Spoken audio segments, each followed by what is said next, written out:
นี่คือเป็น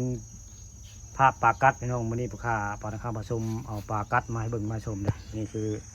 ปลากัดอยู่บริเวณบ้านโคกศาสตร์ตำบลนาตาลอำเภอตะงอยในปลาคาปลาคาผสมวันนี้เอาปลากัดมาให้เบิ่งมาชมเลยนี่ปลากัดใครมักข้างใครในเรื่องปลากัดพี่น้องวันนี้มาซื้อได้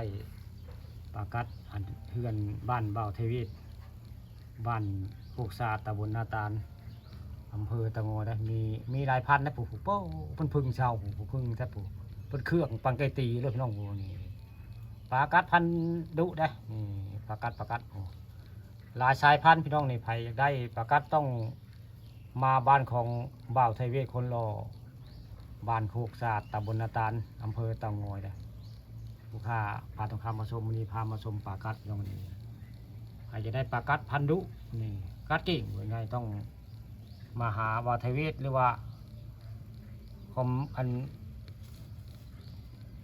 โทรมาหาปานคำก็ได้ที่พามาซื้อ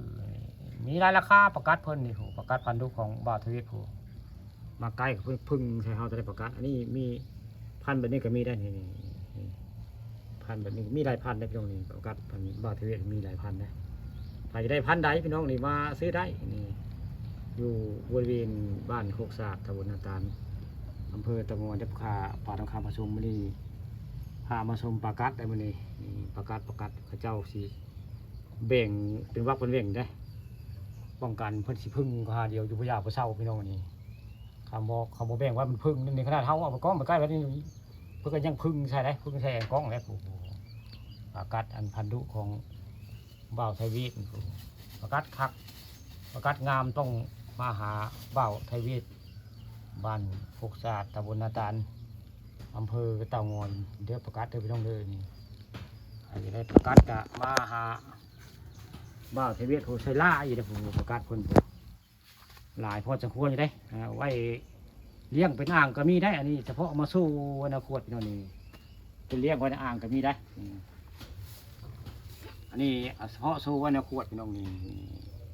ไว้เป็นขวดต่างหากได้ขน้ำบักมาใกล้มันก็จะพึ่งชาวได้ทำท่าก็จะพึ่งมันเรื่องโอ้โหเอียงชาวได้นี่ประกัดอาจจะได้ปลากัดพันธุปลากัดขักปลากัดงามก็ต้องมาเงินบ่าวไทยวีดบ้านกุกศาสตร์ตำบลนาตาลอำเภอตะงอยพี่น้องอันนี้เพิ่นเอามาโชว์ต่างหากได้จริงๆแล้วเพิ่นเลี้ยงไว้หลายใช่ในเฮือนในศาลเพิ่นไว้หน่อยได้ปลากัดอันว่าวไทยเวทนี่หลายได้ปลากัดเราโอ้คนถ้าจะพึ่งเช่าได้ผู้ปลากัดทำใกล้กล้องแล้วเพื่อจะตื่นนะเพื่อจะตื่นนะบางตัวก็บ่ตื่นจะพึ่งใช่ไหมผู้เด้อพี่น้องเด้อใครจะได้ปลากัดพันธุต้องมาเฮือนว่าวไทยเวทมีหลายพันพี่น้องปลากัดมีหลายพันนะมีหลายพันได้ปลากัดตอนนี้รุ่นนี้ก็พึ่งใช่ไหมพึ่งก็พึ่งถ้าไปใกล้พึ่ง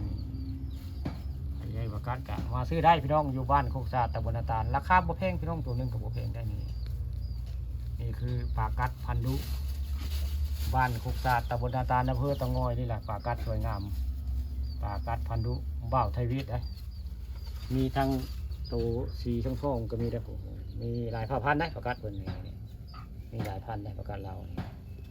อยากได้กะมาซื้อได้พี่น้องมือขาปลาทองคำผสมก็เลยเอาคำผสมปลากัดอันนี้ประกัดมาให้เบิ่งพี่น้องผมมีทั้งตัวเคียวตัวบุเคียวได้มีหมดนะมีหลายพันหน่วยงานประกัดเพิ่นประกัดบ่าวไทยเวทอยู่บ้านโคกศาสตร์ตำบลนาตาลหลายข้อสะพวได้เสร็จแล้ว